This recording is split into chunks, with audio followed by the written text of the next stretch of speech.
Hello students, this is Shan Ranjan Kushan. You are watching your favorite educational YouTube channel, Sunis. Well, last class में हमने पढ़ा था कि plants खुद के खाने को खुद बना सकते हैं। उसके लिए कुछ एलिमेंट्स उनको चाहिए होता है, जो है sunlight, water, carbon dioxide and some minerals. उसके सिवाय वेरियस टाइप्स ऑफ न्यूट्रिएंट्स चाहिए होता है, जो टू टाइप्स ऑफ न्यूट्रिएंट्स है, जो है एक है मैक्रोन्यूट्रिएंट्स और दूसरा है माइक्रोन्यूट्रिएंट्स। मैक्रोन्यूट्रिएंट्स वो है जो प्लांट्स को लार्ज अमाउंट में चाहिए होता है, और माइक्रोन्यूट्रिएंट्स वो है जो स्मॉल अमाउंट में होने से भी प्लांट्स को चल जाता है। उसके सिवाय हमने पढ़ा था मोड्स ऑफ न्यूट्रिशन। तो अभी हमारे स्क्रीन पे मोड्स ऑफ न्यूट्रिशन के टू टाइप्स दिख रहा है। फर्स्ट जो है वो है autotrophic nutrition. Autotrophic nutrition, organisms make their own food.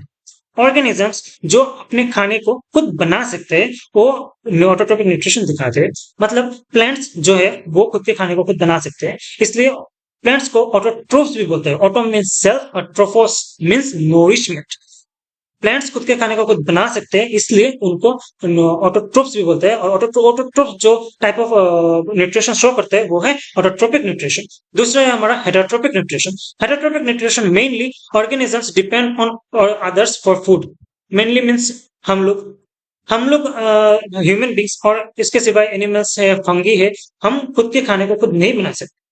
हम दूसरे पे डिपेंडेंट है, मेनली प्राइमरी प्रोड्यूसर्स पे डिपेंडेंट है। और प्राइमरी प्रोड्यूसर्स हमारा कौन सा है? प्लांट्स। प्लांट्स खाना बनाते हैं और उसको खा के ही हम जिंदा रह सकते हैं। और प्लांट्स जो खाना बनाते हैं वो एक प्रोसेस में बनाते हैं, उसको बोलते हैं फोटोसिंथेसिस। अभी हम लोग फोटोसिंथेसिस के बारे में पढ़ेंगे। Photosynthesis is the process by which plants use sunlight to synthesize nutrients from carbon dioxide and water, producing oxygen as a byproduct. Photosynthesis एक प्रोसेस है जो प्लांट्स यूज करते हैं अपने खाने को खुद बनाने के लिए। उस पे सनलाइट एक इंपॉर्टेंट रोल प्ले करता है। सनलाइट क्या करता है? कार्बन डाइऑक्साइड और वाटर जो प्लांट्स लेते हैं उससे न्यूट्रिएंट्स को सिंथेसाइज करके अपने काम में लगाते हैं। जैसे कि प्लांट्स का बॉडी ग्रोथ हो गया, डेवलपमेंट हो गया, फूड प्रोडक्शन हो गया, रिपेयर हो गया, सब कुछ में प्लांट्स क्या करते हैं? वो न्यूट्रिएंट्स को यूज करते हैं। और वो न्यूट्रिएंट्स जब सिंथेसाइज होता है, जब वो खाना बनाते हैं, मतलब न्यूट्रिएंट्स ऐसे खाना यूज करते हैं प्लांट्स, और जो जब खाना बनाते हैं ऐसे बाई प्रोडक्ट ऑक्सीजन निकलता है। उस ऑक्सीजन को प्लांट्स क्या करते हैं? एटमोस्फेयर पे छोड़ देते हैं। उस ऑक्सीजन को ही हम लोग इनहेल करके हम सारे ऑर्गेनिजम्स जिंदा रह पाते हैं। अभी हम देखेंगे फोटोसिंथेसिस क्यों इंपॉर्टेंट है। अब तक इतना हमें पता चल गया कि फोटोसिंथेसिस के जरिए ही प्लांट्स अपने खाने को खुद बना सकते हैं। अगर फोटोसिंथेसिस नहीं होगा तो प्लांट्स अपने खाने को खुद नहीं बना सकते, और अगर प्लांट्स अपने खाने को खुद नहीं बना सकते तो ऑल अदर ऑर्गेनिजम्स जो हम डायरेक्टली प्लांट्स पे ही डिपेंडेंट है, मतलब इनडायरेक्ट फोटोसिंथेसिस पे ही डिपेंडेंट है। अगर फोटोसिंथेसिस नहीं होगा तो हम लोग नहीं खाना मिलेगा हमें। प्लांट्स को बोलते हैं प्राइमरी प्रोड्यूसर्स, क्योंकि प्लांट्स अपने खाने को खुद बनाते हैं और वही खाना खा के हम जिंदा रह पाते हैं। दूसरी पॉइंट क्या है? Releases oxygen. प्लांट्स क्या करते हैं? As a by product oxygen को रिलीज करते हैं एटमोस्फेयर पे, वही ऑक्सीजन को हम इनहेल करके जिंदा रह पाते हैं। सारे ऑर्गेनिजम्स वही ऑक्सीजन को इनहेल करते हैं और जिंदा रहते हैं। तीसरा कौन सा पॉइंट है हमारा? Removes carbon dioxide. हमें पता है कि कार्बन डाइऑक्साइड बहुत हाई लेवल पे चला गया हमारे एटमोस्फेयर पे, तो ये हमारे लिए टॉक्सिक हो सकता है। सारे ऑर्गेनिजम्स ऑक्सीजन पे ही डिपेंडेंट, इसलिए अगर कार्बन डाइऑक्साइड का लेवल एटमोस्फेयर पे ज्यादा हो गया तो हमारे इनहेल करने की जो क्षमता है वो कम हो जाएगी, और हम ऑक्सीजन एनफ ऑक्सीजन हमें नहीं मिलेगा पूरा बॉडी को रन करने के लिए। इसलिए प्लांट्स बहुत इंपॉर्टेंट है और फोटोसिंथेसिस ही बहुत इंपॉर्टेंट है, क्योंकि फोटोसिंथेसिस के जरिए ही प्लांट्स कार्बन डाइऑक्साइड को इनहेल करते हैं और एज ए बाई प्रोडक्ट हमें ऑक्सीजन देते हैं। चौथा जो पॉइंट है हमारा वो है सपोर्ट्स इकोसिस्टम्स। हमें पता है कि प्लांट्स को खा के सारे ऑर्गेनिजम्स जिंदा रह पाते हैं, इसलिए प्लांट्स को बोलते हैं प्राइमरी प्रोड्यूसर्स। इसलिए एक फूड चेन में बहुत इंपॉर्टेंट फर्स्ट रोल प्ले करता है एक प्लांट। प्लांट अगर नहीं होगा तो सारे ऑर्गेनिजम्स यहाँ पे नहीं रह सकते, इसलिए प्लांट्स को बोलते हैं प्राइमरी प्रोड्यूसर्स। अभी तक हमें इतना तो पता चल गया कि प्लांट्स खुद के खाने को खुद बना सकते हैं। उसके लिए कुछ एलिमेंट्स भी चाहिए होता है, मतलब किसी भी चीज को बनाने के लिए रॉ मटेरियल्स बहुत इंपॉर्टेंट है। सिंपली प्लांट्स को खाना बनाने के लिए भी रॉ मटेरियल्स चाहिए होता है, मतलब raw materials for photosynthesis conduct करने के लिए कुछ रॉ मटेरियल्स चाहिए होता है। अभी हम देख लेते हैं कौन कौन से रॉ मटेरियल्स है जो ये फोटोसिंथेसिस प्रोसेस में चाहिए होता है। फर्स्ट ऑफ ऑल जो है हमारा सनलाइट। सनलाइट एक इंपॉर्टेंट रोल प्ले करता है फोटोसिंथेसिस प्रोसेस में, क्योंकि sunlight is the primary energy source of photosynthesis. किसी भी चीज को जिंदा रहने के लिए, खाना बनाने के लिए सनलाइट इंपॉर्टेंट है ही, इसलिए सनलाइट प्राइमरी रोल प्ले करता है क्यों?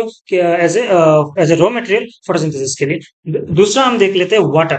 Water is essential for the photosynthesis process, absorb by roots. Roots क्या करते हैं, अंडरग्राउंड ग्राउंड के नीचे जो वाटर रहता है उसको एब्जॉर्ब करके रूट्स लीव्स तक ले जाते हैं। सिंपली हम इस डायग्राम में देख सकते हैं कि यहाँ पे है वाटर, ठीक है, यहाँ पे है हमारा वाटर और यह है हमारा ग्राउंड। ग्राउंड के नीचे हम ये वाटर रहता है। वाटर के सिवाय न्यूट्रिएंट्स भी है, बहुत टाइप ऑफ न्यूट्रिएंट्स भी यहाँ पे रहते हैं। ये न्यूट्रिएंट्स और ये वाटर ये रूट्स एब्जॉर्ब करके ले जाते हैं सारे लीव्स तक। इस लीव्स में ही हमारा क्या होता है, फोटोसिंथेसिस प्रोसेस कंडक्ट होता है। सारे लीव्स पे ही हमारा फोटोसिंथेसिस प्रोसेस कंडक्ट होता है। इसलिए वाटर क्या प्लांट्स क्या करते हैं, इस रूट्स के जरिए वाटर को सारे लीव्स तक ले जाते हैं। और दूसरा दूसरा हमारा क्या है, कार्बन डाइऑक्साइड। कार्बन डाइऑक्साइड कहाँ मिलता है प्लांट्स को, कार्बन डाइऑक्साइड मिलता है एटमॉस्फेयर पे। एटमॉस्फेयर पे सारे एटमॉस्फेयर पे कार्बन डाइऑक्साइड रहते हैं, कार्बन डाइऑक्साइड डिपोजिट रहते हैं। वो कार्बन डाइऑक्साइड के लेके यहाँ पे कार्बन डाइऑक्साइड क्या करते हैं, प्लांट्स जो है प्लांट्स में यहाँ पे स्मॉल पोर्स, मतलब छोटा छोटा छोटा छोटा एरिया है जो कार्बन डाइऑक्साइड को खींच लेते हैं, मतलब एब्जॉर्ब करते हैं। और यहाँ पे कार्बन डाइऑक्साइड के जरिए वाटर और रहता है प्रेजेंट। और यहाँ पे है हमारा सनलाइट, ये सनलाइट भी आता है और ये सब सारे मिलके यहाँ पे सारे लीव्स पे क्या करते हैं, फोटोसिंथेसिस प्रोसेस कंडक्ट करते हैं। और तीसरा जो हमारा है वो है हमारा क्लोरोफिल, क्योंकि क्लोरोफिल के बगैर किसी भी प्लांट्स फोटोसिंथेसिस प्रोसेस नहीं कंडक्ट कर सकता। For chlorophyll the green pigment that capture sunlight in plants, मतलब ये जो सनलाइट है वो तो आ जाता है, लेकिन कौन किस कोई होना चाहिए ना जो उसको कैप्चर कर सकते। तो ये जो ग्रीन ग्रीन कलर देखते हैं हम प्लांट्स में, लीव्स में जो हम ग्रीन कलर्स देखते हैं वो क्योंकि होता है हमारा क्लोरोफिल के लिए। क्लोरोफिल एक ग्रीन पिगमेंट है जो इस लीव्स पे प्रेजेंट रहता है। अभी हमारे सामने एक क्वेश्चन है, एक क्वेश्चन क्या है, why leaves are called food factories. Leaves को क्यों फूड फैक्ट्रीज बोला जाता है। अब तक हमने ये तो पढ़ लिया कि प्लांट्स खुद के खाने को खुद बना सकते हैं। उसके लिए कुछ एलिमेंट्स उनको चाहिए होता है, जो है हमारा वाटर, यहाँ से वाटर रूट्स ले जाते हैं। फिर है हमारा कार्बन डाइऑक्साइड जो एटमॉस्फेयर पे मिल जाता है। और दूसरा तीसरा है कौन सा है, सनलाइट। और इसके सिवाय लीव्स पे क्या रहता है, क्लोरोफिल, जिसके जरिए प्लांट्स खुद के खाने को खुद बना सकता है by the process of photosynthesis. इसलिए प्लांट्स क्या है, प्राइमरी प्रोड्यूसर्स, जो खुद के खाने को खुद बनाते हैं और दूसरे ऑर्गेनिजम्स उनको खा के ही जिंदा रह पाते हैं। इसलिए प्लांट्स को और बोल सकते हैं हम लीव्स को फूड फैक्ट्रीज भी बोला जाता है, क्योंकि लीव्स पे ही फूड तैयार होता है।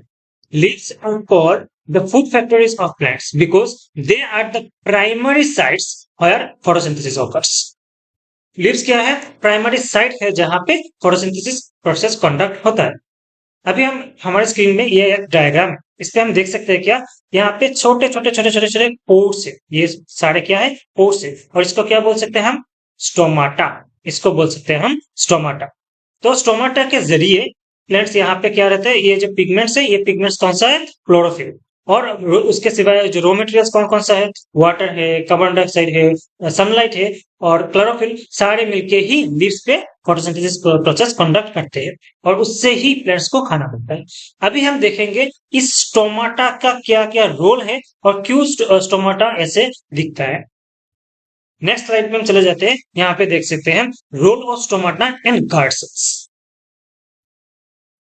Stomata are tiny pores on the surface of leaves that control gas exchange. Guard cells are specialized cells that regulate the opening and closing of stomata. Stomata क्या है, छोटे छोटे पोर्स है लीव्स के सरफेस में जो गैस एक्सचेंज को control करता है। मतलब कि यहाँ पे हम देख सकते हैं कि स्टोमा ओपन क्लोज लिखा है, मतलब जो दो बीन शेप सेल्स है जो आपस में जुड़ा हुआ है, वो इसलिए कुछ यहाँ पे कुछ एरिया नहीं है। लेकिन यहाँ पे हम देख सकते हैं कि दो बी शेप जो सेल्स है वो आपस में नहीं जुड़े हैं, मतलब यहाँ पे एक एरिया है जिससे कि गैस एक्सचेंज हो सकता है। हाँ, वही से ही गैस को एक्सचेंज होता है, मतलब कि जो oxygen as a by product after photosynthesis बनता है वो यहाँ से एग्जिट होता है, और जो कार्बन डाइऑक्साइड या फोटोसिंथेसिस के लिए चाहिए होता है वही यहाँ से सक होता है, मतलब यहाँ से अंदर जाता है फोटोसिंथेसिस के प्रोसेस के लिए ही। इसलिए स्टोमाटा बहुत इंपॉर्टेंट है फोटोसिंथेसिस प्रोसेस में। और उससे सिवाय यहाँ पे ये दो क्या है, गार्ड सेल्स है, ठीक है, यहाँ पे लिखा हुआ है गार्ड सेल्स। ये गार्ड सेल्स क्या करता है, guard cells are specialised cells that regulate the opening and closing of stomata. ये गार्ड सेल्स ये ओपनिंग और क्लोजिंग ऑफ स्टोमाटा, जो ओपनिंग है मतलब वो जो एरिया बनता है यहाँ पे, ये ओपनिंग हम बोलते हैं। और ये जो एरिया नहीं है यहाँ पे जो एक साथ लगे हुए दो बी शेप सेल्स, उसको हम बोलते हैं क्लोज्ड। सो ये क्लोज्ड और स्टोमाटा, ये क्लोज्ड और ओपन जो है वो कौन रेगुलेट करता है? ये गार्ड सेल्स, ये गार्ड सेल्स ही रेगुलेट करता है कि स्टोमाटा ओपन हो या क्लोज हो। तो अभी हम देख सकते हैं कि फंक्शंस ऑफ स्टोमाटा, स्टोमाटा का क्या क्या फंक्शंस है। फर्स्ट जो है क्या है? Absorbs carbon dioxide from the atmosphere. अभी हमने बताया था कि जब ये स्टोमाटा ओपन रहता है तब कार्बन डाइऑक्साइड जो है वो अंदर जाता है लिप्स के, वो इस स्टोमाटा के जरिए ही जाता है। फिर हमने देखा था कि ऑक्सीजन जो as a by product after photosynthesis बनता है वो यहाँ से ही एग्जिट करता है। तो अभी ये हमारा यही बोला है कि releases oxygen produce during photosynthesis. Photosynthesis के ड्यूरिंग फोटोसिंथेसिस के प्रोसेस में जो बाई प्रोडक्ट ऑक्सीजन बनता है वो यही से ही एग्जिट करता है। और थर्ड क्या है? Controls transpiration preventing excessive water loss. मतलब कि जो ट्रांसपिरेशन होता है, मतलब वाटर लॉस जो है, एक्सेसिव वाटर लॉस ना हो, इसलिए भी ये स्टोमाटा काम करता है। मतलब अगर ये स्टोमाटा ओपन ज्यादा टाइम रहेगा तो क्या हो सकता है? ज्यादा वाटर लॉस हो सकता है। इसलिए जब इसके जरूरत नहीं होता है तब क्या करते हैं प्लांट्स खुद मतलब ये मैकेनिज्म क्या करता है? इसको ऐसे क्लोज कर देते हैं। इसलिए ट्रांसपिरेशन रेगुलेट करने में हेल्प होता है और उससे भी क्या ज्यादा वाटर लॉस में भी हेल्प होता है। तो अभी हम देख सकते हैं कि ये स्टोमाटा हमारा कंप्लीट हो गया। बाद में है क्या? Chlorophyll, the key to photosynthesis.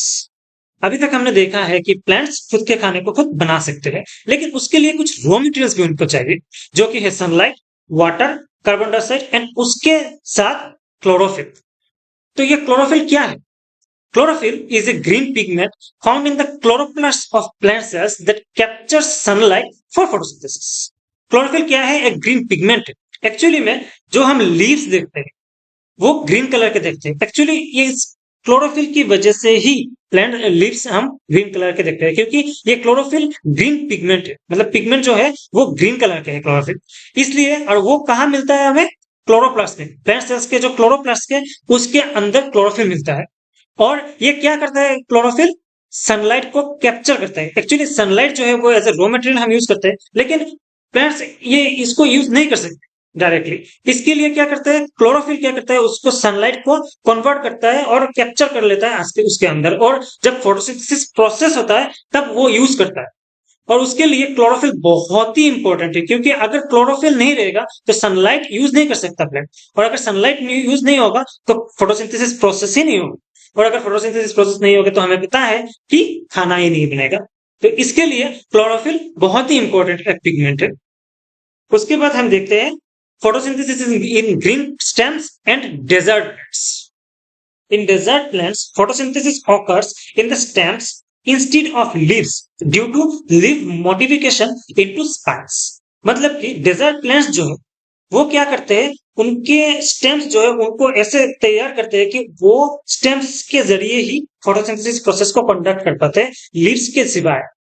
क्योंकि जो लीव्स है उनको वो लोग क्या मॉडिफाई कर लेते हैं, मॉडिफाई करके ऐसे स्पाइंस कर लेते हैं। क्योंकि हमें पता है कि डेजर्ट में वाटर एक स्कैर्स है, मतलब बहुत कम मिलता है वाटर, क्योंकि जो अंडरग्राउंड वाटर है वो भी बहुत लोअर लेवल में होता है, और जो बारिश है वो बहुत ही मिनिमल अमाउंट में होता है। उसके लिए क्या करते हैं प्लांट्स, जो उनके लीव्स है वो थोड़े स्पाइंस की तरह हो जाते हैं, और स्पाइंस क्या करते हैं? उनके जो स्टेम्स है स्टेम्स में रह जाते हैं। उसके लिए क्या होता है? जो प्लांट्स अगर लीव्स होगा तो ट्रांसपिरेशन ज्यादा होगा, वाटर लॉस ज्यादा होगा। अगर स्पाइंस हो गया तो वाटर लॉस एकदम ही मिनिमल होगा। उसके लिए ही लीव्स को स्पाइंस में कन्वर्ट कर लेते हैं वो, और वो मॉडिफिकेशन बहुत हेल्प करते हैं उस रीजन को, उस रीजन में इन प्लांट्स को सरवाइव करने के लिए, क्योंकि वहां पे बहुत मतलब वाटर मोलिक्यूल जो है वो ही बहुत कम रहता है। अगर ज्यादा लीक्स होगा तो ज्यादा वाटर लॉस होगा, और उसके लिए वो नहीं जिंदा रह सकते उस रीजन में। उसके लिए ही ये मॉडिफिकेशंस है। और जो फोटोसिंथेसिस प्रोसेस है वो फोटोसिंथेसिस प्रोसेस को करने के लिए वो जो स्टेम्स है वो ऐसे की मॉडिफाई हो जाता है कि क्लोरोफिल जो है वो स्टेम्स के अंदर ही चले जाता है, और वो उस जगह से ही उनका जो फोटोसिंथेसिस प्रोसेस है वो पूरा कंडक्ट करते हैं। अभी हम देखेंगे दो एग्जांपल्स।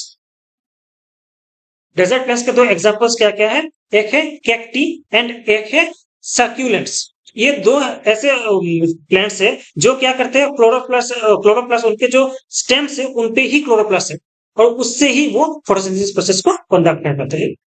अभी हम नेक्स्ट की तरफ बढ़ जाते हैं। नेक्स्ट क्या है हमारा, photosynthesis is in non green leaves and algae. हमें पता है कि प्लांट्स फोटोसिंथेसिस प्रोसेस के जरिए ही अपने खाने को खुद बनाते हैं। उसके लिए उनको क्या चाहिए, क्लोरोफिल। क्लोरोफिल के बगैर कोई भी प्लांट फोटोसिंथेसिस प्रोसेस को कंडक्ट नहीं कर सकता। लेकिन हमने क्या पढ़ा, क्लोरोफिल ग्रीन पिगमेंट है, मतलब क्लोरोफिल ग्रीन कलर का होता है। लेकिन बहुत प्लांट्स है जिनके लीव्स के कलर नॉन ग्रीन है, मतलब ग्रीन नहीं है, क्योंकि वो फोटोसिंथेसिस प्रोसेस को नहीं कंडक्ट करते। हाँ, वो भी फोटोसिंथेसिस प्रोसेस को कंडक्ट करते हैं और उनपे भी क्लोरोफिल है, क्योंकि वो जो पिगमेंट है वो रेड और ब्राउन बेशक हो, लेकिन उन लीव्स पे भी क्लोरोफिल प्रेजेंट होता है। क्लोरोफिल के बगैर फोटोसिंथेसिस प्रोसेस नहीं कंडक्ट हो सकता, फोटोसिंथेसिस प्रोसेस नहीं हो सकता, इसलिए क्लोरोफिल इंपॉर्टेंट है सभी लीव्स पे, वो ग्रीन कलर के हो या नॉन ग्रीन कलर के हो, लेकिन क्लोरोफिल है और वही फोटोसिंथेसिस को कंडक्ट कर सकते हैं। उसके सिवाय एल्गी भी है जो फोटोसिंथेसिस प्रोसेस को कंडक्ट करते हैं, और वो मेनली कहाँ मिलते हैं, वाटर बॉडीज में। ज्यादातर एल्गी हमें वाटर बॉडीज में मिलते हैं, और during the process of photosynthesis algae भी as a by product oxygen production करते हैं और ऑक्सीजन को एटमोस्फेयर पे रिलीज करते हैं, उससे ही एटमोस्फेयर पे इतना ऑक्सीजन मिल पाता है। आज के क्लास में हमने क्या क्या देखा, फोटोसिंथेसिस कैसे होता है, फोटोसिंथेसिस क्यों इंपॉर्टेंट है, फोटोसिंथेसिस के जरिए प्लांट्स कैसे अपना खाने को खुद बनाते हैं, कौन कौन से रॉ मटेरियल चाहिए होता है, स्टोमाटा क्या है, और फिर हमने देखा कि डेजर्ट में कैसे प्लांट्स जिंदा रह पाते हैं, और लास्ट में हमने देखा कि नॉन ग्रीन लीव्स पे भी कैसे फोटोसिंथेसिस होता है और एल्गी भी कैसे फोटोसिंथेसिस प्रोसेस को कंडक्ट करते हैं। आज के क्लास के लिए इतना ही, चलिए हम नेक्स्ट क्लास में मिलते हैं। Thank you.